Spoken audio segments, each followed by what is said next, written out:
دوسرا مسئلہ شب قدر کا ہے۔ حضرت نبی پاک صلی اللہ علیہ وسلم نے عشرۂ اخیرہ کی طاق راتوں میں شب قدر کو تلاش کرنے کا حضرات صحابہ کو حکم فرمایا۔ طاق رات کا مطلب ہے آنے والی آج کی رات، 21ویں رات، پھر 22 چھوڑو تو 23، 24 چھوڑو 25، 26 چھوڑو 27، 28 چھوڑو تو 29۔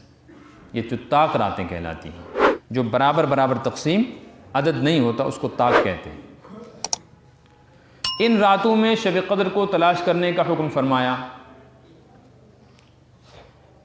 اس لیے بہتر تو یہ ہے کہ شب قدر کی تلاش کے لیے عشرۂ اخیرہ میں ہر رات جاگو، ہر رات شب کرو۔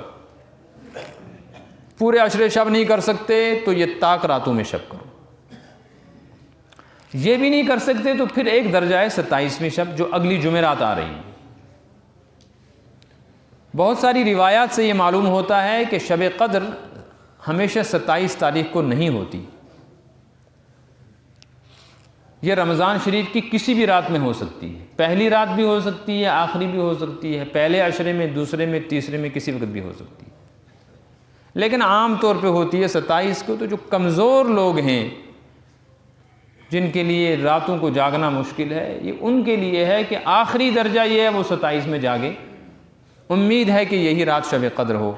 لیکن یہ جو پکڑ کے بیٹھ گئے نا کہ اب 27 کو ہی شب قدر ہوگی، یہ کسی صحیح حدیث سے ثابت نہیں ہے۔ آپ صلی اللہ علیہ وسلم تشریف لائے اور آپ نے آ کر خطبہ دیا۔ اس خطبے میں ایک بات ارشاد فرمائی کہ اللہ تعالیٰ نے مجھے بتلا دیا تھا کہ شب قدر کب ہوگی، لیکن دو مسلمان آپس میں جھگڑ رہے تھے، ان کی طرف ذہن لگنے کی وجہ سے اس رات کی تعیین ذہن سے نکل گئی۔ اب میرے ذہن میں نہیں ہے کہ وہ کون سی رات ہے، اسے تلاش کرو۔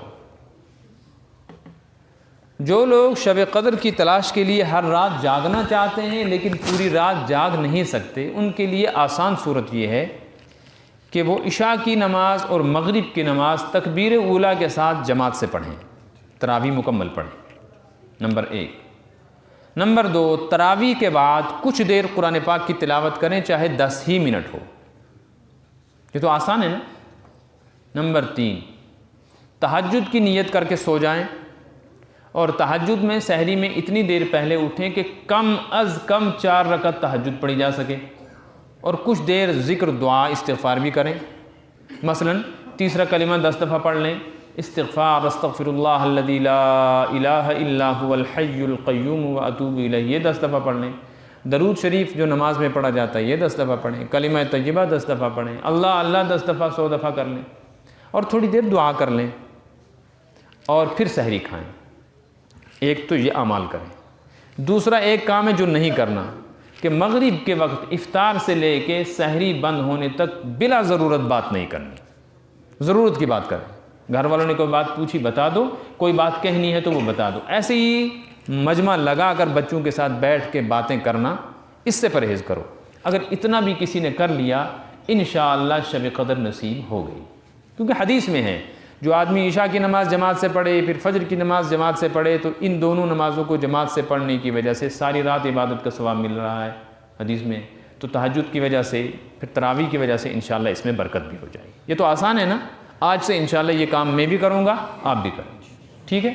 یہ نیت کریں کہ آج ہی اگر شب قدر ہوگی تو انشاءاللہ نصیب ہو جائے گی۔ خود بھی کریں، اپنی بیوی کو بھی کہیں، گھر کی عورتوں کو بھی کہیں، ان کو بھی بتائیں، ترغیب دیں، انشاءاللہ فائدہ ہو۔ شب قدر کے متعلق بات سمجھ میں آئی؟ البتہ شب قدر کے لیے باضابطہ جو اہتمام کیا جاتا ہے اس رات، یہ اہتمام قرآن سے، سنت سے ثابت نہیں ہے۔ اس کے لیے باضابطہ حلوے لے کر مسجدوں میں آنا، قہوے بنا کر لانا، ساری رات واز خوانیاں ہونا، یہ سب خرافات ہیں، ان کا شب قدر سے کوئی تعلق نہیں ہے۔ ضرورت ہو تو دین کی بات 10 منٹ 15 منٹ کوئی آدمی اپنی مسجد میں کہہ دے، ترغیب کی، بھئی آج کیا رات ہے۔ ساری رات مائک لگا کر اس میں نعت پڑھنا، بیان کرنا بالکل غلط ہے۔ اب تو مفتی نذیر صاحب جو کشمیر کے بڑے مفتی، انہوں نے فتویٰ بھی دے دیا، آپ لوگوں نے دیکھا ہوگا، ہے نا؟ تو اس کا لحاظ کریں، وہ بڑے مفتی ہیں، بہرحال تمام مفتیان کرام جو ہیں ان کی بات کو مانتے ہیں۔ انہوں نے بتلایا ہے کہ بلا ضرورت مائک کے اوپر کلمات پڑھنا اور نعتیں پڑھنا، اور ویسے ضرورت کے بغیر اس کے اوپر مائک چلا کر ساری رات یا دنوں میں بیان اور واز خوانیاں، نعت گوئی، یہ ناجائز اور حرام ہے۔